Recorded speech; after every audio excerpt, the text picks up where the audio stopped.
I glide through the entrance of the Rosecliff mansion, my heels clicking confidently against marble floors that have welcomed Newport elite for over a century. The ocean breeze carries the scent of salt and money through open French doors. Strings play Pachelbel while waiters balance silver trays of champagne flutes that catch the afternoon sun. Everything is perfect: the cascading white flowers, the crystal chandeliers, the Atlantic Ocean stretching beyond manicured lawns. Everything except my growing sense that something isn't right. My brother Scott stands near a limestone fireplace, laughing with college friends. He looks up, catches my eye, and his smile flickers for just a heartbeat before returning brighter than before.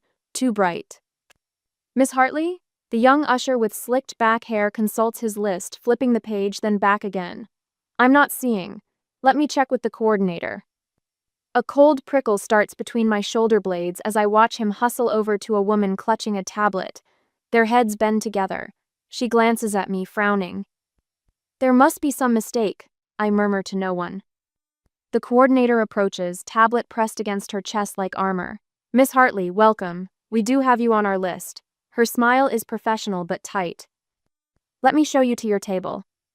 We bypass elegant place settings adorned with calligraphy cards and fresh orchids. We pass tables with perfect views of the head table. We keep walking. And walking. Until we're behind a decorative screen, near swinging doors that lead to the kitchen. A small round table sits alone, its tablecloth visibly wrinkled, place settings misaligned. My place card: Lauren Hartley sits next to a sign reading "Restrooms." Is this some kind of joke? My voice sounds distant in my own ears. "I'm so sorry for any confusion," the coordinator says, already backing away. "The seating was finalized by the bride yesterday." Before I can respond, Savannah floats toward me in a cloud of white tulle and smugness.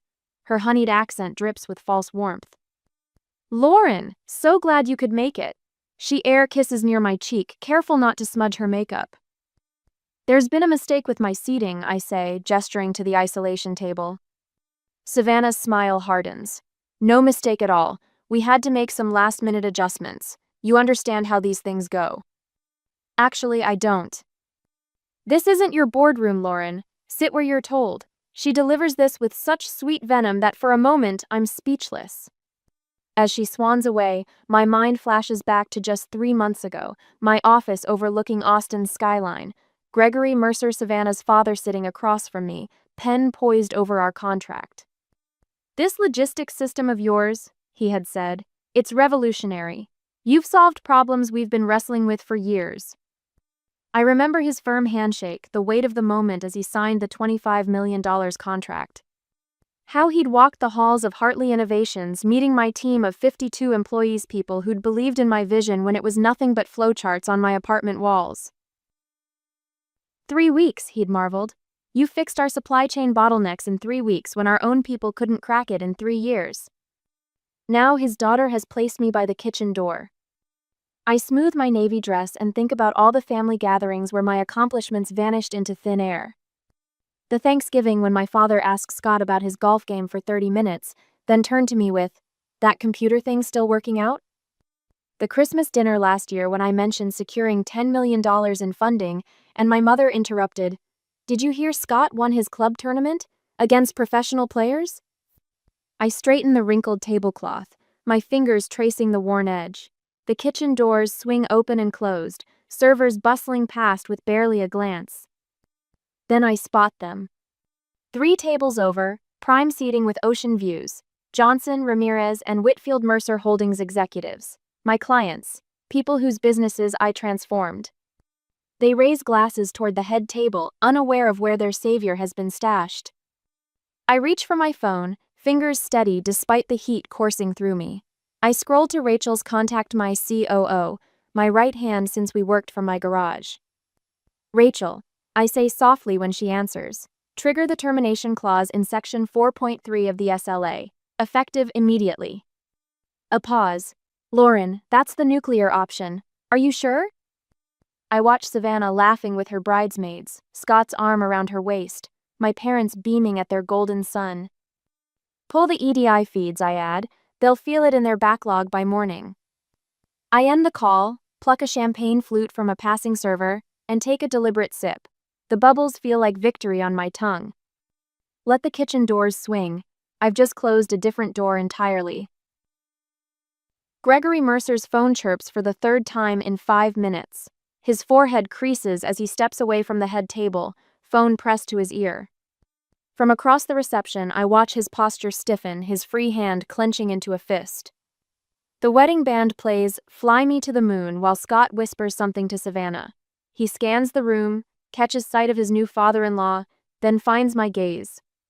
His eyes narrow with confusion as two men in dark suits, Mercer Holdings executives I recognize from boardroom presentations, make hasty excuses to the table beside them and head for the exit. I sip my champagne, smoothing the wrinkles from my dress.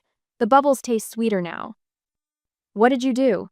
Mason slides into the empty chair beside me, his navy suit jacket unbuttoned, tie slightly askew from his rush to arrive. His flight from Chicago landed an hour ago. You're late.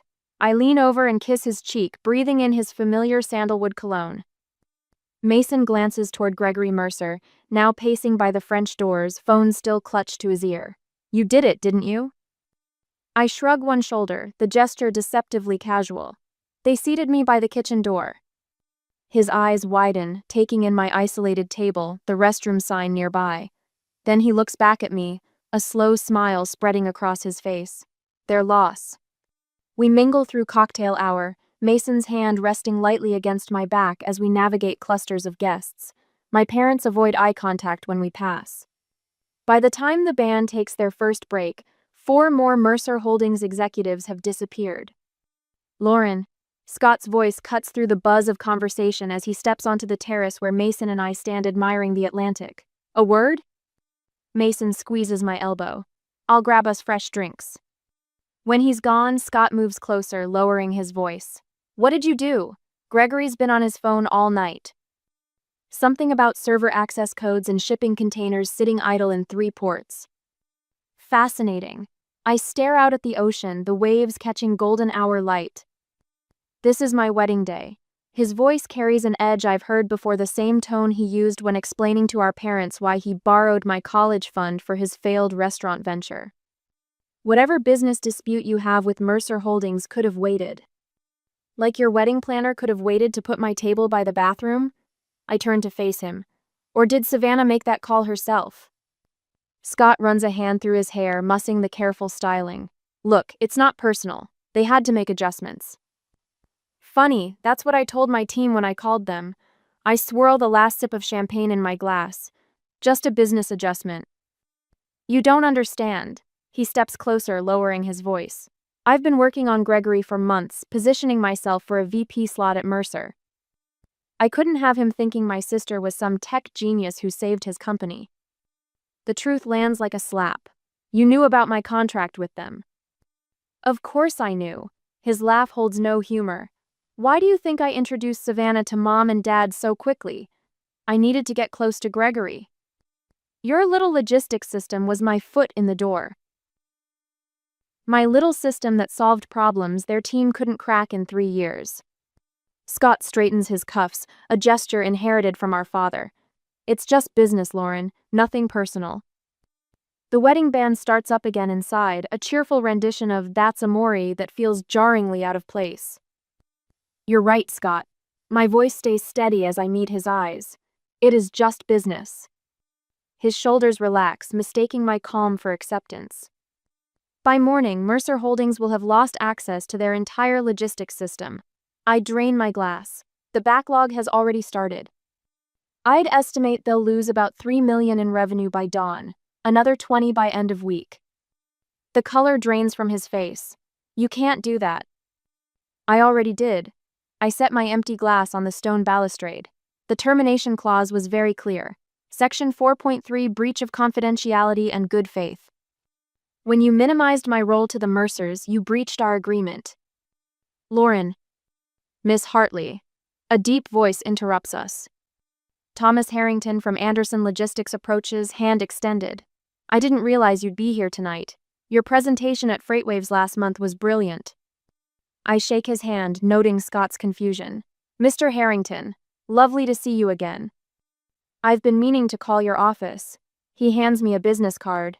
We should talk next week.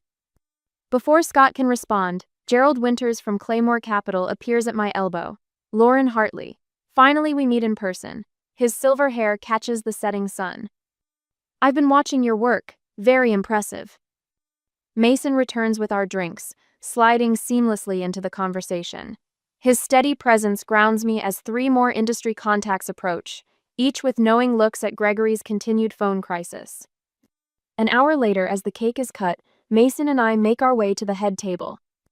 Congratulations, I tell Scott and Savannah, my smile professional and detached. Beautiful ceremony. Savannah's smile freezes as her father approaches, face ashen. We need to talk, he mutters to Scott. As we turn to leave, my father intercepts us near the grand entrance. What happened with Gregory? His voice wavers between anger and panic. He says there's some problem with your contract. I reach into my clutch and remove a Hartley Innovations brochure, the one featuring our client testimonials and industry awards. I built my company on respect, I say, pressing it into his hand. I won't compromise that even for family. Mason's hand finds the small of my back as we walk through the mansion's grand foyer. Behind us, the band plays on, but the melody no longer reaches us. I think of all the things I did 3 years ago. From the start, I wake with a jolt, my neck stiff from sleeping at an unnatural angle. For a disorienting moment, I forget where I am. Not my apartment, not a hotel. The small sofa in my office unfolds into what barely qualifies as a bed. The springs dig into my back, a daily reminder of the choices I've made. Dawn breaks outside the single window of what was once a storage room in an unremarkable office park on the outskirts of Austin. The bathroom down the hall is shared with 3 other struggling startups. The shower works half the time. My whiteboard dominates the Walla constellation of flowcharts, middleware integration plans, and arrows connecting transport management systems. To most people, it looks like the work of someone unraveling. To me, it's the future of logistics. You slept here again. Rachel stands in the doorway, coffee extended like an olive branch. Her dark circles match mine. She's been with me since day one, turning down a corner office at Maersk to join my little project, as my mother calls it. The algorithm needed tweaking. I accept the coffee, black and strong enough to stand a spoon in. I think I fixed the capacity planning issue. That's what you said last night, and the night before. She perches on the edge of my desk door balanced on 2 filing cabinets. Your brother called, twice. I scroll through missed calls on my phone. 4 from Scott, 2 from my mother, none from potential clients. He's worried about you. Rachel's tone is neutral, but her raised eyebrow says everything. Is he worried, or is he checking to see if I've failed yet? I slug back coffee that burns all the way down. What time is the Pac West call? 11. Are you wearing that? I look down at my wrinkled blouse. 3 days worn. I have a change in my bag. By 10, the office fills with the skeleton crew I call a team. 5 brilliant minds who believed in my vision when it was nothing but sketches on napkins. Takeout containers from last night's working dinner litter the conference table, another door, wider, supported by sawhorses. Marcus hunches over 3 monitors, debugging code that will route thousands of trucks more efficiently than any human dispatcher could.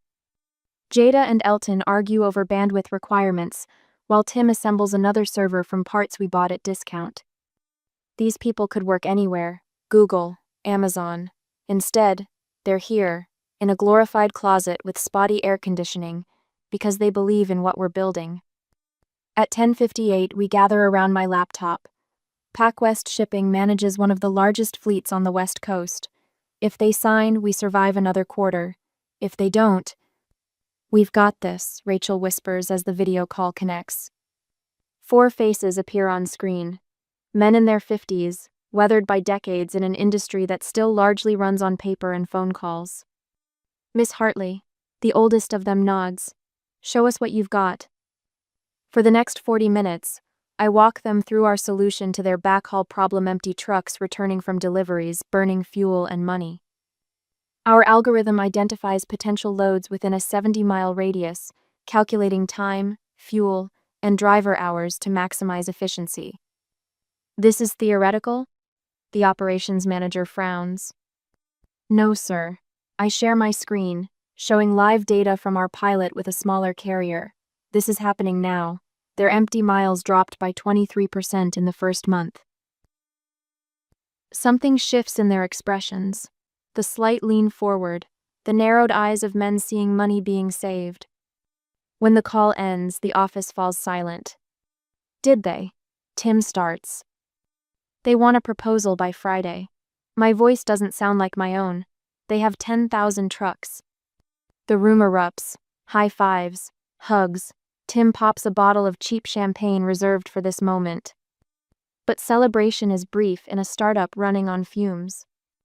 We need to draft the proposal, Rachel says, ever practical. And we need to make payroll on Monday. Month 11, the hardest month. Our seed funding stretched to breaking. The small business loan denied when the bank manager suggested, with a patronizing smile, that perhaps my father could co-sign. That night, after everyone leaves, I call the dealership. How much for the Audi? I ask, staring at the car I bought when we landed our first client. The one luxury I allowed myself. The next morning, I take an Uber to work, carrying envelopes with each team member's salary.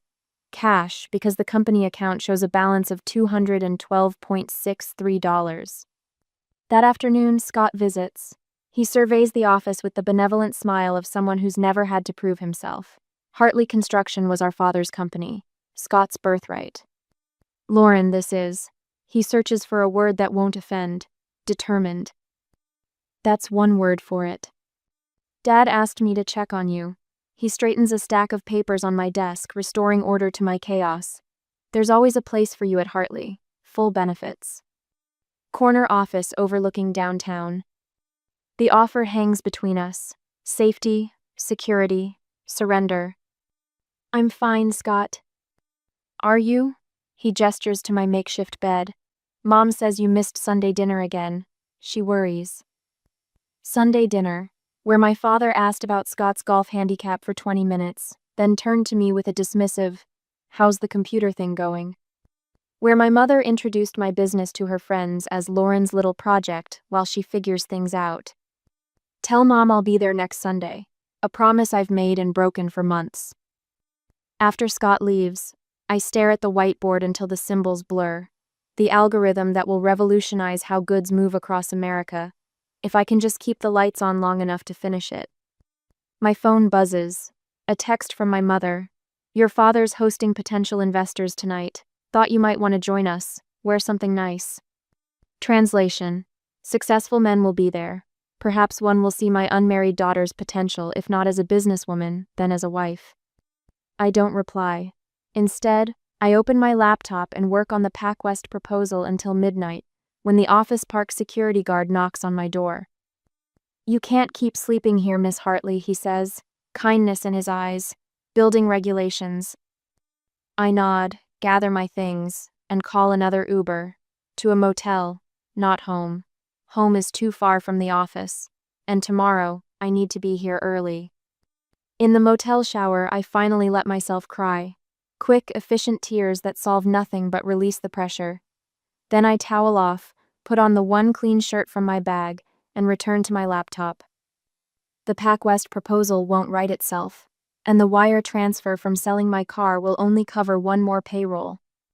But on my screen, the algorithm runs beautifully, routing phantom trucks across America with perfect efficiency, saving millions in fuel and time, solving a problem that's plagued the industry for decades. If I can just hold on a little longer. No. 5 days after the wedding, I stand at my office window, watching sailboats cut through harbor waters 30 stories below.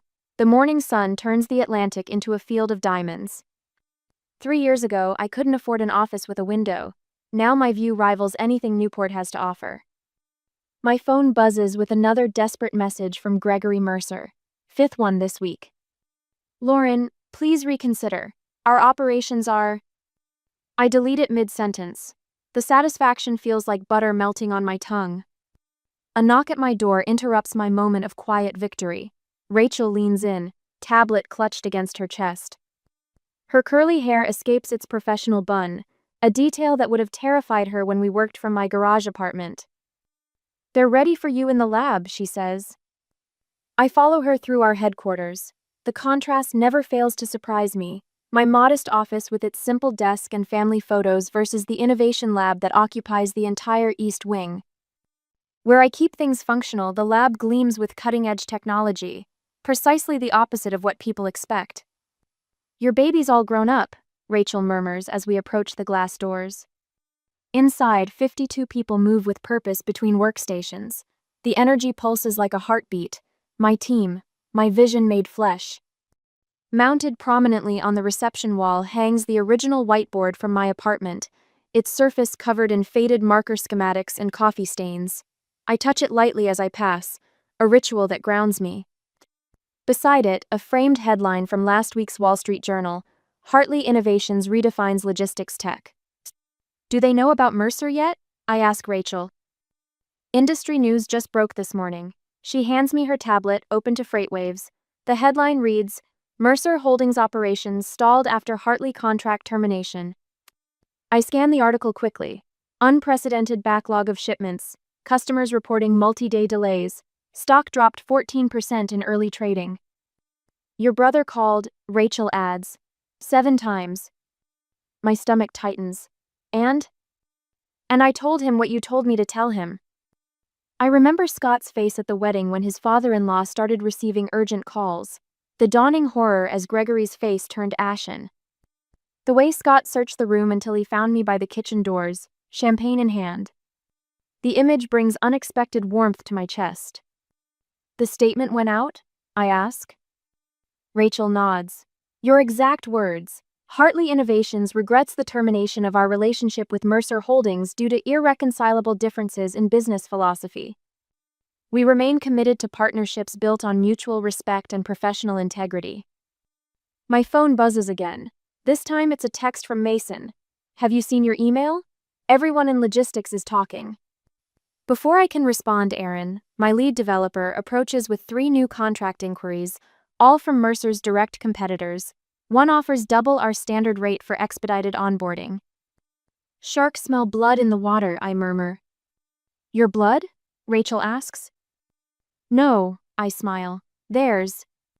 Back in my office an hour later, I draft the formal email to Mercer Holdings. Professional, unemotional, final. My fingers hover over the keyboard as a memory surfaces. My father at Thanksgiving, turning from Scott's golf stories to ask me dismissively if that computer thing was still working out. I add a line to the email. "While our systems cannot be reinstated, we can recommend several consultants who might help mitigate your current challenges." Kindness as the final twist of the knife. My office phone lights up. The receptionist's voice crackles through the speaker. "Miss Hartley? Your brother Scott is in the lobby. He's quite insistent about seeing you." I glance at the harbor again, watching a small boat battle larger waves. "Send him up." While waiting, I read the industry analysis praising my company's principled stand and commitment to professional standards. How quickly the narrative forms when you control the story. Scott arrives, his perfect suit wrinkled, his golden boy confidence dimmed. He looks like he hasn't slept in days. "Do you have any idea what you've done?" he demands without greeting. I gesture to the chair opposite my desk. "I terminated a contract according to legally binding terms that your father-in-law signed." "You've destroyed him. The wedding was 5 days ago and already his company's falling apart." How unfortunate that he built his operation with such critical dependencies. Scott runs his hands through his hair. "Lauren, please, fix this." "I am fixing it," I say. "Just not for him." His face contorts with a realization I've waited years to witness. "This isn't about the business at all, is it?" I smile. "It's just business, Scott. Nothing personal." My phone buzzes with an email notification. My mother's name appears with the subject line, "Your father doesn't understand what happened." Scott's own phone chimes. He checks it, and what little color remains drains from his face. "Savannah's furious. She says her father's blaming me for not warning him about you." Trouble in paradise already? "This isn't funny, Lauren." I stand, smoothing my skirt. "No, it isn't. Neither was that table by the kitchen." Neither was every Christmas, Thanksgiving, and birthday where my accomplishments vanished into thin air. The courier arrives with a thick envelope bearing the Mercer Holdings logo. Gregory's formal apology, no doubt. I place it unopened on my desk next to Scott's increasingly desperate expression. Too little, I say softly. Too late. The next day, I park my Audi precisely between the chalk-white lines of my parents' circular driveway. The house a sprawling colonial with perfect hedges and patriotic bunting looks exactly as it always has. Immaculate, imposing, untouchable.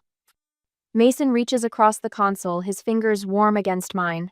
You don't have to do this. Yes, I do. I smooth the lapel of my charcoal blazer and check my reflection in the visor mirror. My expression is composed, but my eyes hold a clarity I've never seen before. They requested this meeting. Let's see what they have to say.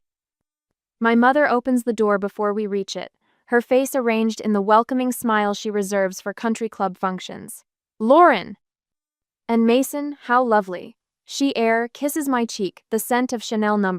5 briefly transporting me to childhood Sunday dinners. We brought wine. Mason hands her the bottle, a strategic peace offering we discussed but have no illusions about. The formal living room has been abandoned in favor of the sunroom, their attempt at creating a casual atmosphere. My father rises from his leather armchair, his handshake firm but his eyes assessing. Scott sits on the sofa, looking uncomfortable in weekend casual clothes that probably cost more than most people's formal wear. Coffee's ready, my mother announces, bustling in with a silver tray. And I made your favorite apple pie, Lauren. With the cinnamon crust? I ask, knowing the answer. Of course. She beams, as if baking could erase 6 weeks of silence after the wedding disaster. We settle into our positions like chess pieces, Mason beside me on the love seat, my parents across from us, Scott to the side, the exact formation from every family disagreement for the past 20 years. My father clears his throat. Lauren, we asked you here because family should always come first. He leans forward, hands clasped between his knees. The Hartleys have stood together through 3 generations. Your grandfather built our legacy from nothing. I notice he's wearing his Hartley construction cufflinks, the tiny gold bulldozers that once seemed so impressive to me as a child. What your father means, my mother interjects, patting his knee, is that we miss you. This distance isn't good for anyone, especially not for Scott and Savannah, who are just starting their life together. Scott's expression shifts from brooding to eager. I've actually been thinking, Laure. There's huge potential for collaboration between our companies. He pulls out a folded document from his back pocket. I've drafted some ideas for integrated supply chain management across Hartley Construction's projects. We could mentor you, my father adds, with a benevolent smile that turns my stomach. Your mother and I were just telling the Andersons at the club how we helped you secure your initial funding. The room goes completely still. Mason's hand finds mine, a silent anchor. You told people you funded my company? My voice comes out soft but clear. Well, we supported you, my mother says quickly. Emotionally, that's a kind of investment too. I take a slow sip of coffee, placing the cup precisely on its saucer before speaking. Let me make sure I understand. You've been telling people you financially backed Hartley Innovations, a company you once called my little computer hobby. I look directly at my father. The same company you refused to discuss at Thanksgiving dinner 5 years ago because Scott had just won a regional golf tournament? My father's face flushes. Now, Lauren. No, I raise my hand. I've listened to you for 36 years, it's your turn now. I open my leather portfolio and remove a single sheet of paper. This is a list I compiled. Every time someone in this family deliberately undermined my accomplishments. I slide it across the coffee table. Page 1 of 12. Scott shifts uncomfortably. This is ridiculous. Nobody. March 2018.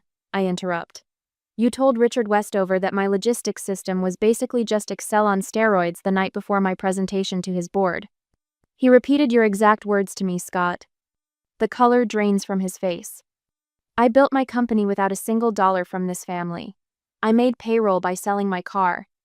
I slept on a pull-out sofa in my office for 8 months while you, I gestured to my parents, told your friends I was finding myself instead of joining the family business. My mother's eyes fill with tears. We just wanted what was best for you. No, You wanted what was convenient for you. I close my portfolio. Here's what happens now. If you want any relationship with me moving forward, there are non-negotiable terms. My father's eyebrows shoot up. Terms? We're your family, not a business contract. First, you will never again claim any part in building Hartley Innovations. You will correct anyone who believes otherwise. I turn to Scott. Second, I will not resume business with Mercer Holdings under any circumstances. The damage is done. Lauren, be reasonable, my father interrupts, his voice rising. Gregory Mercer is losing millions. Your brother's marriage is at stake. Third, I continue as if he hadn't spoken. I require acknowledgement of your behavior, not an apology acknowledgement. I want you to say out loud that you consistently favored Scott and diminished my achievements. The room goes deadly quiet. And finally, I expect to be treated as an equal in this family, not as Scott's little sister, not as Charles Hartley's daughter who plays with computers. As Lauren Hartley, founder and CEO of one of the fastest-growing logistics technology companies in the country, my father stands abruptly, his face contorted. This is outrageous. After everything we've done for you. What exactly have you done for me, Dad? Name one thing. His mouth opens and closes. The silence stretches. My mother begins to cry, not the delicate tears she uses to end arguments, but ugly, genuine sobs that crack her perfect makeup. Scott stares at his hands. The board at Mercer is considering removing Gregory as CEO, he mutters. Savannah blames me. I stand, straightening my blazer. I'll take that as your answer. You can't just walk away from your family, my father says, his voice breaking slightly. I'm not walking away from family, I reply, meeting his gaze steadily. I'm walking away from people who never treated me like family in the first place. Mason and I move toward the door in perfect sync. Behind us, my mother calls my name, her voice small and uncertain. I pause at the threshold, looking back at the three people who share my DNA but failed to share my dreams. I'll be at my office if you decide you're ready to meet my terms. The door closes behind us with a soft click that sounds like freedom. At the present, I stand at the glass wall of our new headquarters, watching the Austin skyline shimmer in the morning light. 6 months have passed since Scott's wedding, and I barely recognize my life. The building beneath my feet, 14 stories of gleaming innovation with our logo mounted in brushed steel, belongs to Hartley Innovations. To me. Miss Hartley? My assistant Amber appears in the doorway. The Singapore team is ready in conference room A. I smooth the lapels of my burgundy blazer. Tell them I'll be right there. The corridor to the conference room spans the length of our innovation center. Engineers huddle around prototype screens, their excitement palpable. 3 years ago, this was all sketches on napkins in my apartment. Now 68 employees, 16 new hires since the Mercer Holdings fallout bring my vision to life daily. I pause at the entrance, observing the international clients through the glass. Their faces light up when I enter, several rising to shake my hand. The logistics tracking system you've developed is revolutionary, says Philippe Durand, extending his hand. We've cut transit time by 32% in our Asian corridors. I smile, remembering Gregory Mercer's similar words. The difference is these clients see me, not just my technology. The meeting flows with the easy rhythm of mutual respect. When we adjourn, I find Mason waiting in my office, his tall frame silhouetted against the window. How did it go? He asks, kissing my cheek. Signed for 3 years with option to extend. I kick off my heels, sinking into my chair. Did you finish the grant proposal for the mentorship program? Mason grins, sliding a folder across my desk. Finalized this morning. 10 women entrepreneurs will have full funding by September. Later that evening, over dinner at Vespaio, Mason reaches for my hand across the table. His thumb brushes over my knuckles before he slips something cool and metallic into my palm. A ring platinum with a small emerald that catches the candlelight. Lauren Hartley, he says, voice steady but eyes revealing vulnerability I rarely see. Will you marry me? The moment feels suspended in time. This is success, not the building with my name on it, but this honest connection with someone who saw my worth when others didn't. Yes, I whisper, sliding the ring onto my finger. Absolutely yes. 2 weeks later, I sit in the quiet of my office, reviewing photos for our company's anniversary celebration. Each image marks a milestone in our journey. The first whiteboard from my apartment, now framed in reception. The team huddled around pizza boxes during our first all-nighter. The day we landed Anderson Freight as a client. Rachel knocks once before entering. Your mother's online too. My hand hovers over the phone. These calls have become monthly occurrences, awkward at first, gradually warming. She's really trying, Rachel says gently before leaving. Mom, I answer, keeping my voice neutral. How are you? I visited your website, she says, and I hear a new note in her voice. Pride? The article about your mentorship program was illuminating. We talk for 20 minutes. She asks questions about my business that she's never bothered to ask before. Progress in small measures. When I mention dinner with Mason's parents next weekend, she doesn't push to be included. Another small victory. That evening, I stand before our gathered team in the company dining hall. Laughter echoes off the walls as Rachel tells the story of our first server crash. This room glows with genuine warmth so different from that isolated wedding table that changed everything. Mason slips his arm around my waist as I raise my glass. To chosen family, I toast. After dinner, we walk to the terrace overlooking the city lights. Mason gestures toward the freight yard visible in the distance. Still pushing freight through data? I twist the engagement ring on my finger, feeling its perfect fit. Always, I reply, leaning into his shoulder. But now, I'm pushing it on my terms.